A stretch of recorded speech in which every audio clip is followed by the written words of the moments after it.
अभिमन्यु ने चक्रभेदन की विद्या अपने माँ के गर्भ से ही सीख ली थी। मंदालसा ने अपने बच्चों को अपने संकल्प से जो कुछ भी सोचा वो बना लिया जब वो बच्चे गर्भ में थे।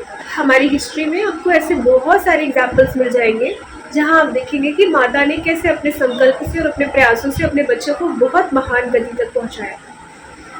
तो जो माताएं गर्भ में अपने बच्चों को पाल रही है या जिनके बच्चे गर्भ से बाहर भी हैं, उनका सीखने का समय है, वो अपने बच्चों के लिए बहुत अवेयर हो जाए, क्योंकि जैसा वो सोच रखेंगी, यहाँ तक कि आपकी थॉट, आपका विचार, आपकी सोच भी बच्चे को प्रभावित करती है जब वो आपके गर्भ में होता है। मैंने लाइव एग्जाम्पल देखा है, जो माताएं गर्भ के समय में जब उनके बच्चे होते हैं तो बहुत ज़्यादा बातें करती है, बहुत ज़्यादा मतलब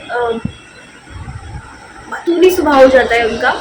उस टाइम पे वो बच्चा भी जब आता है संसार में तो इतना बातूनी, मतलब जो भी वो उस वक्त फील करती है, उनके छोटा से छोटा विचार बच्चे को प्रभावित करता है। इसीलिए गर्भाधान संस्कार का सनातन में प्रावधान है। तो बच्चा आपके गर्भ में हो या बाहर हो, जब सीखने की उम्र में है तो बहुत अवेयर हो जाना चाहिए। आपको भी एक स्टूडेंट बन जाना चाहिए, एक विद्यार्थी बन जाना चाहिए। आपको भी वैसा अनुशासित जीवन जीना चाहिए, क्योंकि बच्चे कभी सुन के नहीं सीखते, बच्चे देख के सीखते हैं।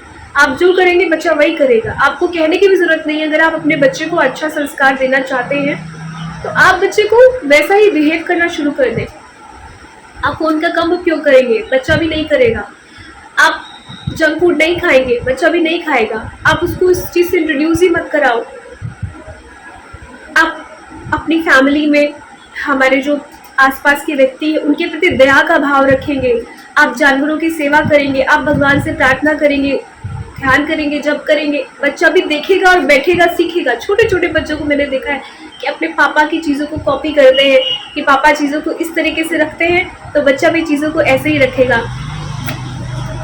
माँ जो है किचन में ऐसे करती है या फिर वो इस तरीके से ड्रेसअप होती है तो बच्चा भी वैसे ही करने की कॉपी, लड़कियां छोटी बच्चियां वैसे ही कॉपी करने की कोशिश करती है। बच्चे बिल्कुल कॉपी कैट्स होते हैं और उनका मन उस वक्त कोरा कागज होता है। सुंदर और व्यवस्थित उनका चरित्र बनाने का वही समय होता है। अगर आप उस समय अपने चरित्र से उनको प्रभावित करने में सक्षम हो जाएं तो बच्चे भी आपके वैसे ही होंगे। लेकिन 90% तो ऐसा ही होता है कि जैसे हम होते हैं वही संस्कार हमारे बच्चों में होते हैं। बच्चे बहुत ही सुंदर और प्यारे होते हैं। अगर आप उनको थोड़ा सा प्रयास उनके लिए शुरू से ही करना शुरू कर दें तो वो आपके जीवन को भी बदल सकते हैं, सुंदर बना सकते हैं। परिणाम में आपको भी सुंदर अपना व्यक्तित्व दे सकते हैं, जिससे कि आपको भी सुख और शांति का अनुभव हो।